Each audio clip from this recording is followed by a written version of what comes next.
लगाने के ऊपर क्या जुर्माना है, जरा आप बताएंगे। मास्क नहीं लगाने के ऊपर पहले तो 188 का केस दर्ज होता है और 500 रुपया फाइन है। वो मास्क 30 तारीख तक अपना लॉकडाउन कंटिन्यू है, तो वो अपने को जब तक ये बीमारी कम नहीं होती तब तक ये कंटिन्यू यूज करना है, सोशल डिस्टेंसिंग बना के रखना है। और मास्क अगर नहीं यूज करते हैं तो केस भी रजिस्टर होगा और 500 रुपये जुर्माना भी भरना पड़ेगा। अभी तक पौरवाड़ी पुलिस स्टेशन में 217 केसेस रजिस्टर हुए हैं और 15,000 के ऊपर जुर्माना लोगों से कलेक्ट हुआ है।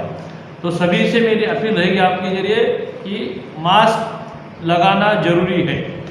आगे जो है एहलियान शहर मालेगांव को मास्क के ताल्लुक से आप क्या बोलेंगे। जब तक ये बीमारी पूरी तरह से हट नहीं जाए तब तक एहतियात बरतना जरूरी है। एहतियात में मास्क लगाना, सोशल डिस्टेंसिंग बना के रखना, ये करना जरूरी है। तब तक बीमारी हटेगी नहीं। अगर एहतियात नहीं बरतेंगे तो बीमारी बढ़ेगी और बीमारी बढ़ी तो लॉकडाउन और बढ़ सकता है।